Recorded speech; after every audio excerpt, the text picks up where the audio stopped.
What's up, everyone? Before we get into today's video, I just wanted to make sure you knew if you signed up for Uber and you forgot to use a referral code, it's okay. We can help.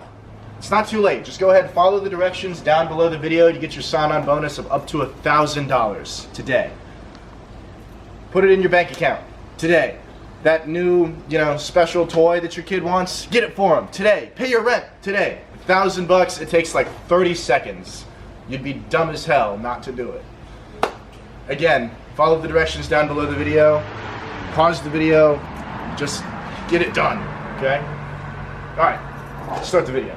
Hey everybody, how's it going? Welcome back to the Rideshare Hub, the #1 place for Uber and Lyft drivers to learn how to make more money and get rich quick. No, I'm just kidding. But you will learn how to be a better driver. Why?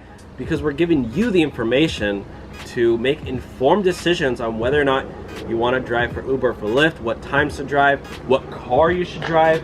And today I'm telling you about why you should not get a Tesla to drive for Uber or for Lyft. Today we're talking about, I'm giving you 5 reasons on why this is the worst car for Uber and for Lyft. This car sucks. Do not buy this car.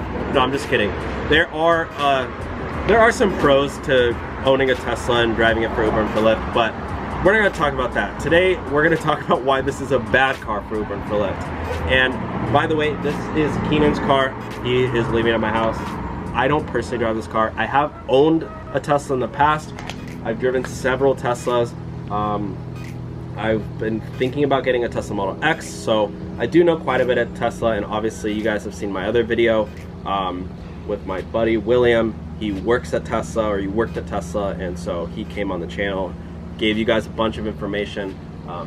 So yeah, but basically I'm gonna break down 5 reasons why this is a bad car for Uber and for Lyft. Let's do a quick walk around. Let's see, camera person, if you can keep up with me. By the way, my camera person is wearing the merch too. Like, show yourself. Reveal the merch. You don't want to show your face? What? Do I just turn the camera around? Yeah, here, I'll show the merch. Okay. Look at this, guys. Even my camera person is repping the merch. Look at that. We got merch for dudes and chicks. Ooh, look at that, guys. All right. Thanks for filming, by the way. All right, let's do a quick walk around of the video of the car. This is a Tesla Model S, guys. This is the luxury sedan class. Let's do a quick walk around. And that's the walk around. Good job. Great video, guys, today. No, I'm just kidding. Okay, now we're going to talk about the bad features about the car. #1, the worst feature about this car is that it's electric. Well, it's not a bad feature, but some Tesla cars have low ranges, so you're gonna be running out of charge a lot when you're driving a Tesla that has a low range. If you get a long range Model 3, for instance, has 310 miles, but if you get a lower, like a normal standard Tesla Model 3, that is 240 miles range, and usually it doesn't charge to full, and usually it's not even 240 miles, especially if you're driving fast. It's more like 175 or 180, and the longer you drive it, the range is going to get lower and lower, with doing all those launches and stuff. And when you're driving passengers like all day, and you're going to at some point have to recharge your car, and it's going to take about 30 minutes to an hour. And if you're not right by a Tesla charging station or by your house, you're going to basically run out of charge, or you're going to have to stop your rides, go take a couple hours break, go find a charging station, charge your car, and then keep driving. And it could be way out of the way. It could be super inconvenient. So if you're gonna get a Tesla, please, for Uber and for Lyft, please, please, please get a long range one. Make sure you have at least 300 miles range so you're not charging it throughout the day, because it's not like filling up gas. It's not like there's not charging stations everywhere. And if there are, some of the third-party ones take hours to charge up your car, like the ones at parking, like malls and stuff. So yeah, that's the worst one. #2, it's expensive. This is not a cheap car.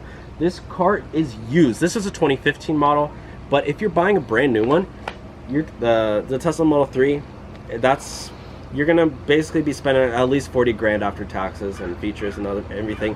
And if you're getting a long range one, you're pretty much spending 50 grand.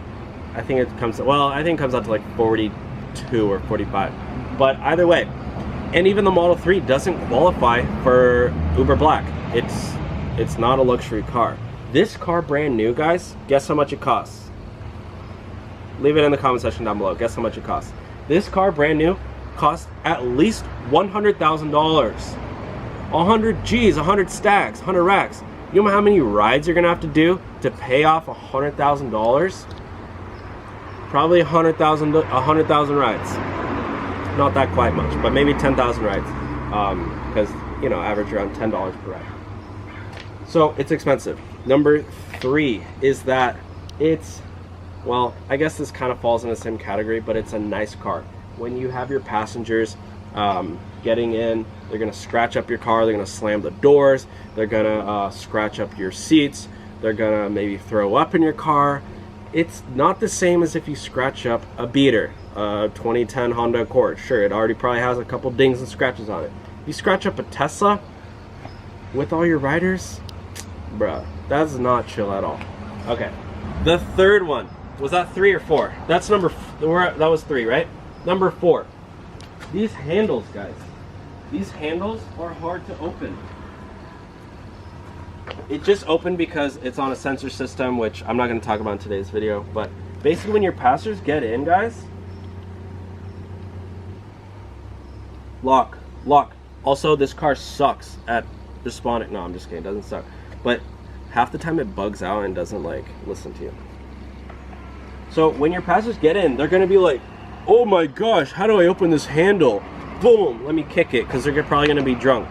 If you're driving people late at night, they're not going to know how to open the handle, and they're going to be like laughing with their friends. Oh my god, how do you open this? And they're going to be like, oh, let me pile on you. Like, you're going to have people trying to pile in 7 people in your car. When you're driving drunk, like people, not driving drunk, don't drive drunk. When you're driving people late at night who are drunk, they're not going to know how to open up your handles. You're going to have to literally get out every single time and open up, or roll down your window and be like, hey, this is how you open your handle. And drunk people, they're not even barely hearing you. They're not cognizant, right?